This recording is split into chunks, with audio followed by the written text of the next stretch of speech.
नमस्कार दोस्तों, स्वागत है आपका यू पाठशाला में। आज से हम ज्योग्राफी का कोर्स स्टार्ट कर रहे हैं। तो ये हमारा कोर्स बेसिकली 3 पार्ट में डिवाइड होगा। हम स्टार्ट करेंगे बेसिक लेवल से, फिर हम आगे बढ़ते हुए इंटरमीडिएट लेवल पर आएंगे। इंटरमीडिएट लेवल पे आएंगे हम उसके बाद, और उसके बाद में हम एडवांस लेवल पे पहुंचेंगे। ठीक है, हम शुरुआत बेसिक से करेंगे ताकि आप कॉन्सेप्ट्स क्लियर हो जाएं आपके। बेसिक कोर्स का हमारा मेन मोटो होगा कॉन्सेप्ट्स बिल्ड करना, और उसके बाद में हम इंटरमीडिएट लेवल पे आएंगे। यहाँ पे आपको कुछ असाइनमेंट्स वगैरह मिलेंगे जिससे आप अपनी प्रैक्टिस करते रहेंगे और आप अपने आंसर राइटिंग्स भी करेंगे। और उसके बाद में हम एडवांस कोर्स पे आएंगे। एडवांस कोर्स हमारा एग्जाम ओरिएंटेड कोर्स रहेगा। एग्जाम ओरिएंटेड रहेगा, जो एग्जाम में जिस तरह के क्वेश्चंस आते हैं हम उस पर फोकस करेंगे। तो आप इस बात को कतई मत समझें कि बेसिक और इंटरमीडिएट लेवल क्योंकि एग्जाम ओरिएंटेड नहीं है हम इसको स्किप कर दें। अगर आप इसको स्किप करेंगे तो जो एडवांस लेवल का कोर्स है आप उसको नहीं समझ पाएंगे। तो कॉन्सेप्ट्स क्लियर करने के लिए आपको ये पढ़ना बहुत ही आवश्यक है। तो आज से हम शुरू करते हैं अपना ज्योग्राफी का नया सेशन। आज का हमारा चैप्टर है the earth in the solar system. दोस्तों, अगर सनसेट के बाद अगर हम आसमान की तरफ देखते हैं तो हमें कुछ ब्राइट ऑब्जेक्ट्स दिखाई देते हैं, और धीरे धीरे इन ब्राइट ऑब्जेक्ट्स की संख्या बढ़ती जाती है और ये काउंटलेस हो जाते हैं। तो ये ऑब्जेक्ट्स कुछ बहुत ज़्यादा ब्राइट होते हैं, कुछ डिम होते हैं, कुछ फ्लिकर करते हैं और कुछ बहुत स्टेबल रहते हैं। और इन्हीं सब ऑब्जेक्ट्स के बीच में हमें दिखाई देता है मून। मून जिसको हम बचपन से चंदा मामा कह के पुकारते हैं।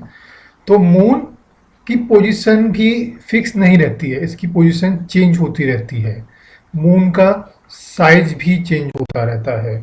इसका साइज कभी छोटा होता है, कभी बड़ा होता है, और कुछ पर्टिकुलर टाइम पे तो हमें दिखाई देना भी मुश्किल हो जाता है। और इसका टाइम भी चेंज होता रहता है, कभी मून हमें दिन में दिखाई देता है, कभी रात में दिखाई देता है। तो टाइम चेंज होता रहता है। तो अगर हम साइज की बात करें तो कुछ समय हमें फुल मून दिखाई देता है। फुल मून दिखाई देता है तो फुल मून को हम पूर्णिमा भी बोलते हैं। पूर्णिमा वाले दिन अगर आसमान साफ है तो पूरा चंद्रमा दिखाई देता है। और न्यू मून वाले दिन आपको चंद्रमा दिखाई नहीं देता है। न्यू मून जिसको हम अमावस्या भी बोलते हैं, तो हमें उस दिन चंद्रमा दिखाई नहीं देता है। तो इसकी पोजीशन चेंज होती रहती है। तो किसी दिन मतलब अगर हम देखें तो रात के समय हमें सारे ऑब्जेक्ट्स दिखाई देते हैं, लेकिन दिन के समय में ये ऑब्जेक्ट्स दिखाई नहीं देते हैं। दिन के समय में हमें केवल सन दिखाई देता है। तो इसके पीछे क्या रीजन है? इसके पीछे रीजन ये है कि सन की लाइट की वजह से ये कोई भी ऑब्जेक्ट्स हमें दिखाई नहीं देती हैं। हालांकि वो प्रेजेंट होते हैं उस समय भी सिस्टम में, बट हमें दिखाई नहीं देते हैं क्योंकि सन की लाइट बहुत ज़्यादा होती है। तो नाइट के समय दिखने वाले ये सब ऑब्जेक्ट्स जिनको हम मून बोलते हैं, स्टार्स, सैटेलाइट्स वगैरह, ये सब इन सबको हम बोलते हैं सेलेस्टियल बॉडीज। सेलेस्टियल बॉडीज, इन सब ऑब्जेक्ट्स को कलेक्टिवली सेलेस्टियल बॉडीज के नाम से जाना जाता है। तो ये सेलेस्टियल बॉडीज हैं, तो कुछ के पास अपनी लाइट होती है, कुछ के पास लाइट नहीं होती है, कुछ दूसरे की लाइट की वजह से दिखाई देते हैं। कुछ बहुत छोटे होते हैं, कुछ बहुत बड़े होते हैं। जैसे कुछ स्टार्स हैं, और स्टार्स और प्लैनेट्स को अगर हम डिफ्रेंशिएट करेंगे तो स्टार्स के पास में अपनी लाइट होती है। स्टार्स के पास अपनी लाइट होती है, और जो प्लैनेट्स होते हैं, प्लैनेट्स के पास में अपनी खुद की लाइट नहीं होती है। Does not have their own light. तो स्टार्स और प्लैनेट्स को हम डिफ्रेंशिएट कर सकते हैं इस तरह से। और अगर साइज की बात करेंगे तो कुछ स्टार्स हमारे सन से भी ज़्यादा बड़े होते हैं, लेकिन हमें छोटे दिखाई देते हैं क्योंकि वो हमसे बहुत दूर होते हैं। इस वजह से हमें वो छोटे दिखाई देते हैं। तो हमारा जो सन है वो भी एक स्टार है। दोस्तों, जब स्टार्स की बात करते हैं तो एक बड़ा ही पेकुलियर स्टार होता है, the pole star. Pole star जिसको हम नॉर्थ स्टार भी बोलते हैं, या हिंदी में उसको ध्रुव तारा भी बोलते हैं। तो इसकी एक विशेषता है कि ये आसमान में इसकी पोजीशन बड़ी फिक्स रहती है, नॉर्थ डायरेक्शन में ये होता है। तो पुराने ज़माने में जब कंपास वगैरह नहीं होते तो डायरेक्शन फाइंड करने के लिए रात के समय तो ये नॉर्थ स्टार बहुत इंपॉर्टेंट होता था। इससे हम डायरेक्शन फाइंड कर सकते थे कि उत्तर दिशा इस ओर है। तो एक आपने वर्ड सुना होगा कॉन्स्टिलेशन, कॉन्स्टिलेशन वर्ड सुना होगा। तो कॉन्स्टिलेशन क्या होता है बेसिकली? तो आसमान में जो दिखने वाले जो स्टार्स होते हैं तो कुछ एक विशेष तरह का ग्रुप बनाते हैं, और वो ग्रुप एक पैटर्न शो करता है। मीन्स एक ग्रुप ऑफ स्टार होता है that shows some kind of pattern. जैसे आपका ये 7 स्टार्स का ये एक पैटर्न है, इस तरह का एक पैटर्न शो करता है, तो इसको हम सप्तऋषि बोलते हैं। 7 तारे होते हैं जो सप्तऋषि। तो हम कॉन्स्टलेशन को डिफाइन कर सकते हैं, the defined pattern of group of stars is known as constellation. तो हमारा ये सप्तऋषि है, ये भी एक कॉन्स्टिलेशन है। That means it is also a group of stars, 7 stars का एक समूह है ये। तो ये हम हो गया हमारा प्लान ये स्टार्स के बारे में। और तो अब हम शुरू करते हैं अपना मेन टॉपिक सोलर सिस्टम के बारे में। तो क्वेश्चन अराइज होता है, what is solar system? What is solar system? तो सोलर सिस्टम को आप डिफाइन कर सकते हैं, it is a system consist of sun at its centre and all planets revolve around the sun in elliptical orbit। थोड़ा सा ellipse ठीक से नहीं बना है। तो solar system consist of the sun, 8 planets, their satellites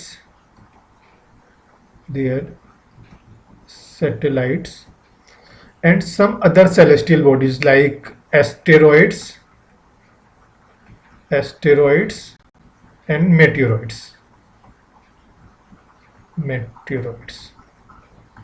तो हम कह सकते हैं the solar system consist of sun at is centre and 8 planets and their satellites, asteroids and meteoroids। all these celestial bodies revolve around the sun in defined orbit। Defined orbit में सन के चारों तरफ ये घूमते हैं। तो 8 प्लैनेट कौन कौन से हैं, कोई बता सकता है? तो 8 प्लैनेट हैं हमारे, mercury, Venus, Earth, Mars, Jupiter, Saturn, Uranus and Neptune. Pluto planet नहीं है, इस बात का ध्यान रखिए। पहले प्लूटो प्लैनेट हुआ करता था, लेकिन अब ये प्लैनेट कंसीडर नहीं किया जाता है। तो they are only 8 planets, Mercury, Venus, Earth, Mars, Jupiter, Saturn, Uranus, Neptune. हमारे सोलर सिस्टम का सबसे इंपॉर्टेंट मेंबर है sun. Sun is a star that has its own light. तो हमारे सोलर सिस्टम का जो सेंटर है, सेंटर इज द सन। तो सन की ग्रेविटेशनल फोर्स की वजह से ही बाकी जो हमारा सिस्टम है वो होल्ड हो पाता है। मतलब सन एक्ट एज अ बाइंडर। सन अपनी ग्रेविटेशनल फोर्स की वजह से सभी प्लैनेट्स को, सैटेलाइट्स को होल्ड करके रखता है। जैसे ये हमारा सेंटर है, ये हमारा कोई भी प्लैनेट सन के चारों तरफ घूम रहा है, that is because of the gravitational force of sun. Sun की ग्रेविटेशनल फोर्स की वजह से। तो सन हमारा मेड ऑफ बेसिकली गैसेस से बना होता है। हाइड्रोजन हीलियम में कन्वर्ट होती है, जिसकी वजह से हीट जनरेट होती है। तो सन, जो भी अर्थ पर लाइफ पॉसिबल है, that is because of the sun only। sun is the ultimate source of heat and energy to all the solar system। लेकिन सन भी हमसे बहुत दूर है, इसलिए बहुत छोटा दिखाई देता है। कई स्टार्स अगर हम देखते हैं तो सन से भी छोटे दिखाई देते हैं, बट रियल में वो हमारे सन से भी बड़े हो सकते हैं। तो साइज हमें छोटा या बड़ा दिखाई दे रहा है, that is because of only distance from the earth. तो सन को कह सकते हैं it is the ultimate source of energy, ultimate source of energy. तो सन के बाद बात करते हैं प्लैनेट्स की। तो जैसा हमने अभी पढ़ा था प्लैनेट्स के बारे में, देयर आर 8 प्लैनेट्स।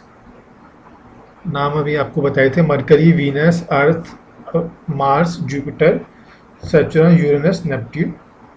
ठीक है, प्लूटो हमारा प्लैनेट नहीं है। तो सभी जो 8 प्लैनेट हैं वो सन के चारों तरफ घूमते हैं। सन हमारा सेंटर में है, तो और सभी प्लैनेट्स इसके चारों तरफ से घूमते हैं डिफरेंट ऑर्बिट्स में। ऑर्बिट मीन्स पाथ, जो ये इलिप्टिकल पाथ है इसको हम बोलते हैं ऑर्बिट। तो सन से सबसे नियरेस्ट कौन सा है? Mercury. Mercury is the nearest to sun. Mercury के बाद वीनस आता है और थर्ड नंबर पे हमारी अर्थ आती है।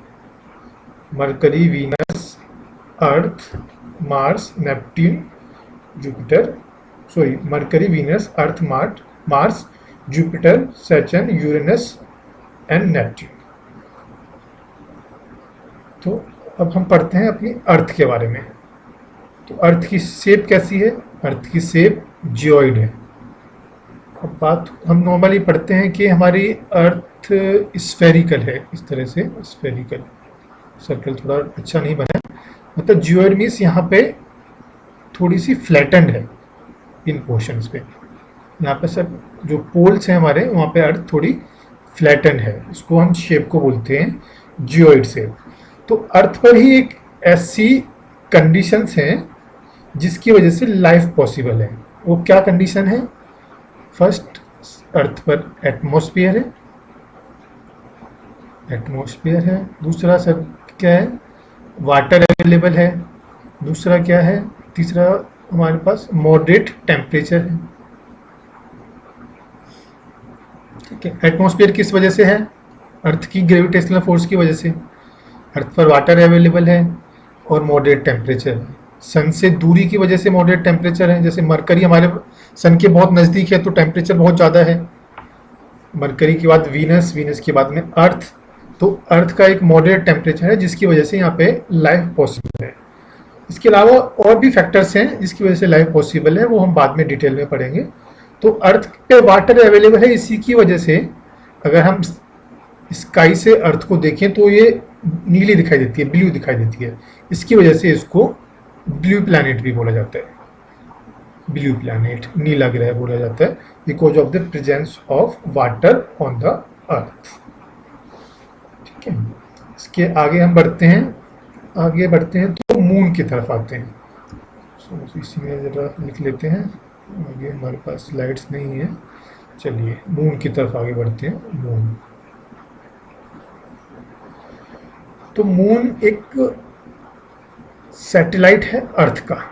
Moon is the satellite of earth.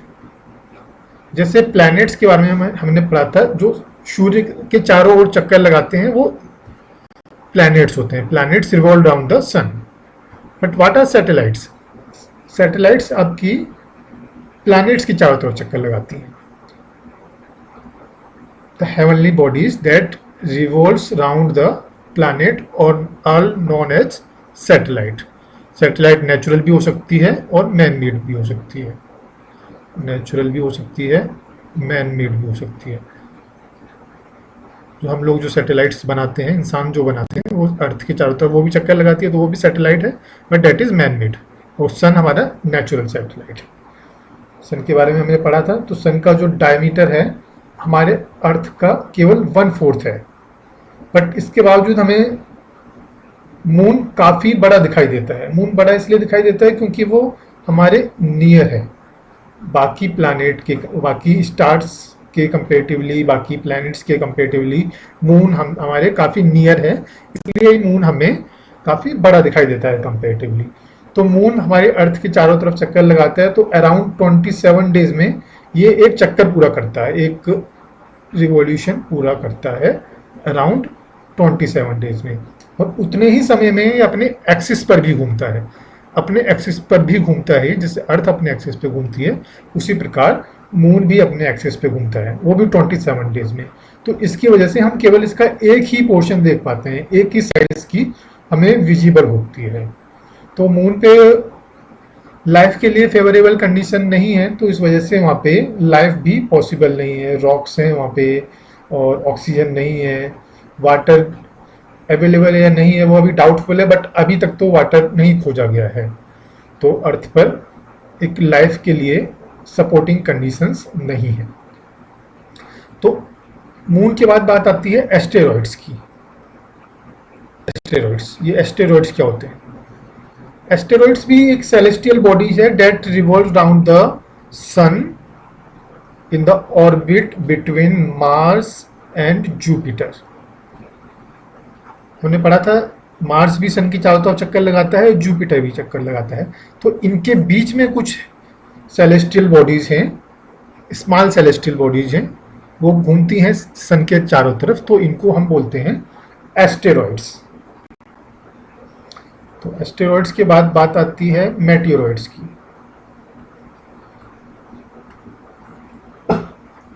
मेटियोरॉइड्स भी सेलेस्टियल बॉडीज हैं, स्मॉल सेलेस्टियल बॉडीज हैं, आप कह सकते हैं कि छोटे स्टोन के पीसेस भी हैं, रॉक्स हैं, स्टोन्स हैं, वो सन के चारों तरफ रिवॉल्व करते हैं, तो इनको मेटियोरॉइड्स कहते हैं।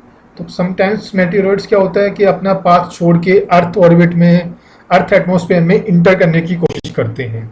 तो जैसे ही अर्थ के एटमॉस्फेयर में ये इंटर करते हैं, फ्रिक्शनल फोर्सेस की वजह से बर्न हो जाते हैं, और जिसकी वजह से हम कई बार बोलते हैं कि फॉलिंग स्टार हमें दिखाई दे रहा है, तो that is because of burning of मेटियोरॉइड्स।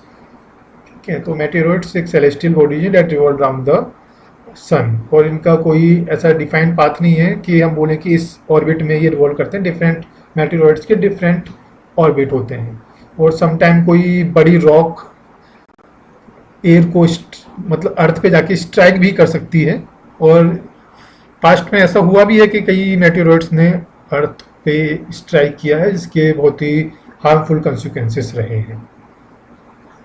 तो इसके बाद आगे डिटेल में हम बाद में पढ़ेंगे, अब मेटियोरॉइड्स पे अभी लिमिट करते हैं यहीं पे। तो एक हम वर्ड यूज करते हैं नॉर्मली, मिल्की वे। मिल्की वे, आकाश गंगा जिसे बोलते हैं, और एक वर्ड होता है गैलेक्सी। तो ये गैलेक्सी और मिल्की वे क्या है, जरा इनको भी समझ लेते हैं। अगर हम रात के समय आकाश की तरफ देखते हैं क्लियर, अगर तो एक क्लस्टर्स दिखाई देते हैं बहुत सारे स्टार्स का, मतलब एक चकाचौंध सी दिखाई देती है आसमान पे किसी पोर्शन में, एक ब्रॉड बैंड होता है वाइट ग्लोइंग लाइट का, तो उसको हम बोलते हैं Galaxy. Galaxy means group of millions of stars. तो जो हम आकाश में देखते हैं वो बेसिकली एक मिल्की वे होता है, आकाश गंगा दिखती है। Milky Way is also a galaxy, they are millions of galaxies, there are million of galaxies, उसमें से एक गैलेक्सी है मिल्की वे गैलेक्सी। तो हमारा जो सन है इसी गैलेक्सी का पार्ट है, तो हमें मिल्की वे गैलेक्सी ही दिखाई देती है। Other millions and billions of galaxies हैं, तो वो हमें दिखाई नहीं देती हैं। तो ये सारी गैलेक्सीज, इनका नंबर मिलियंस में है, ये सब मिलके बनाती हैं यूनिवर्स। तो आप समझ सकते हैं यूनिवर्स कितना बड़ा है। सन का साइज बहुत बड़ा है, उसके बाद में गैलेक्सीज हैं, मिलियंस ऑफ गैलेक्सीज मिलके यूनिवर्स बनाती हैं, तो यूनिवर्स काफ़ी बड़ा होगा। तो एक इमेजिन करते हैं हम अपने आप को, हम अर्थ पे बैठे हुए हैं, एक इतनी बड़ी अर्थ है, इतने सारे अर्थ पे कॉन्टिनेंट्स हैं, इतने सारे कंट्रीज़ हैं, कंट्रीज़ में स्टेट्स हैं, एक स्टेट के किसी कोने में हम बैठे हुए हैं। हम अर्थ का एक पार्ट हैं, अर्थ सोलर सिस्टम का पार्ट है। सोलर सिस्टम, बहुत सारे सोलर सिस्टम्स हैं, वो सन लाइक बहुत सारे ऐसे सिस्टम्स हैं, वो मिल्की वे का पार्ट है। तो millions of milky way galaxies मिलके एक यूनिवर्स बनाती हैं। तो हम समझ सकते हैं कि हम इस यूनिवर्स में कितने छोटे हैं और कितना यूनिवर्स कितना बड़ा है। तो ये तो हो गया एक थोड़ा सा फिलोसफिकल पार्ट। तो इसके बाद बाहर निकलते हुए देखते हैं। तो हमने आज के इस चैप्टर में अर्थ इन द सोलर सिस्टम को कवर किया है। आगे वाले चैप्टर्स में हम और भी नई एक्सरसाइज शुरू करेंगे। तो चलिए आज का चैप्टर यहीं पे ख़त्म करते हैं। धन्यवाद।